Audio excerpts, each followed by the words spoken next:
신약 성경에는 4개의 복음서가 있습니다. 하지만 그중 마태, 마가, 누가복음은 서로 깊은 문학적 관계를 공유하고 있죠. 이 세 복음서를 나란히 놓고 보면 놀라운 사실을 발견하게 됩니다. 방대한 분량의 이야기가 단지 비슷한 수준을 넘어 원문인 그리스어로 볼 때 단어 하나하나까지 동일한 경우가 많습니다. 이것은 우연이 아닙니다. 복음서 저자들이 서로의 저작이나 공통된 자료를 참고했다는 명백한 증거죠. 이로 인해 학자들은 역사상 가장 위대한 문학적 퍼즐 중 하나인 공관복음 문제에 직면하게 되었습니다. 지난 세기 동안 이 퍼즐에 대한 가장 유력한 해답은 마가복음에서 시작되었습니다. 대부분 학자들은 마가복음이 가장 먼저 쓰였다고 보는데 부분적으로는 그 그리스어 문체가 다른 두 복음서보다 더 거칠고 세련되지 않았기 때문입니다. 마태와 누가가 마가의 글을 다듬었을 가능성이 마가가 그들의 우아한 문체를 더 투박하게 만들었을 가능성보다 훨씬 높기 때문이죠. 하지만 마태와 누가가 둘 다 마가복음을 사용했다 하더라도 마가복음에는 전혀 나오지 않으면서 마태와 누가가 공유하는 200개가 넘는 구절들은 여전히 설명되지 않습니다. 여기에는 예수께서 복이 있나니라는 구절로 전해지는 8가지 유명한 가르침인 팔복과 특히 잘 알려진 주 기도문이 포함되어 있습니다. 이 문제를 설명하기 위해 학자들은 지금은 사라진 두 번째 자료, 즉 예수님의 어록을 모아놓은 자료가 존재했을 것이라고 제안했습니다. 그들은 이 자료를 키우라고 불렀습니다. 이는 두 자료설의 핵심입니다.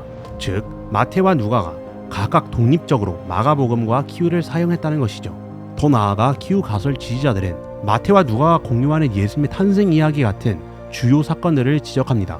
만약 누가가 마태복음을 직접 베꼈다면 왜 그들의 탄생 설화와 족보가 그토록 근본적으로 다를까요?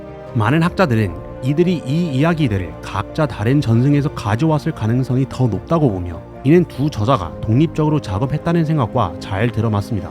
하지만 이 우아한 이론에도 해결하기 어려운 질문들이 남아 있습니다. 첫째, 역사적 침묵입니다. 만약 키우가 두 복음서 저자가 사용했을 정도로 중요한 기독교 초기 문서였다면 왜 초대 교구들 중 누구도 단 한 번도 언급하지 않았을까요?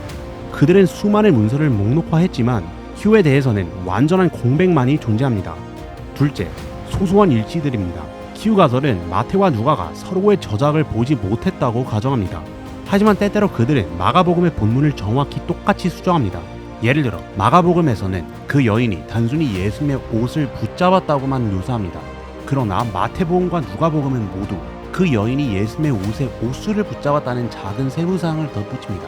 그런데 만약 마태와 누가가 서로를 참고하지 않았다면 어떻게 두 사람은 똑같은 세부사항을 그것도 똑같은 자리에 초과할 수 있었을까요? 만약 이것이 단 한 번의 사례라면 무시할 수도 있을 것입니다. 그러나 마태복음과 누가복음에서 이러한 작은 일치가 일어난 사례는 198번이나 기록되어 있습니다. 이것이 키우 가설을 곧바로 반박하는 것은 아니지만 적어도 그 가설이 일부 주장하는 것처럼 완벽 무결한 것인지에 대해서는 의문을 제기하게 만듭니다.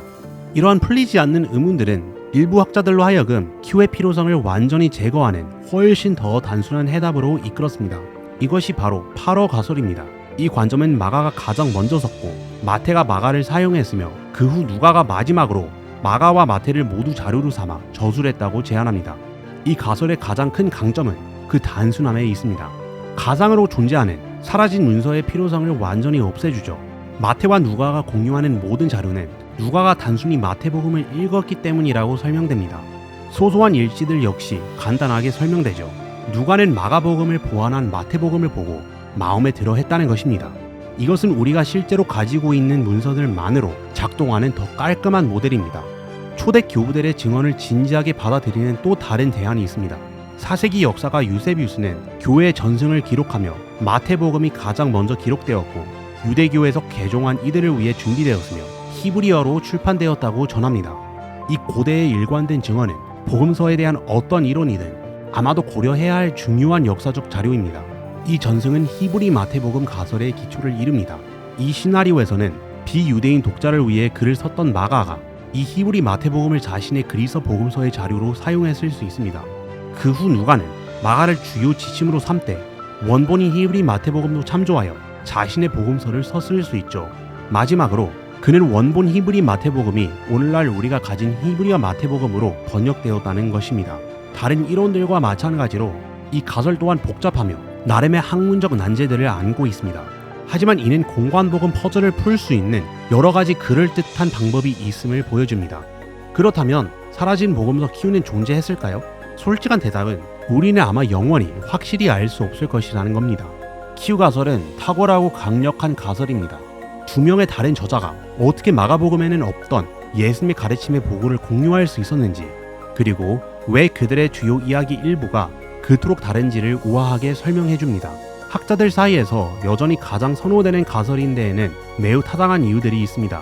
하지만 이것이 확정된 사실은 아닙니다. 각 이론은 저마다 설득력 있는 강점과 해결되지 않은 약점을 가지고 있습니다.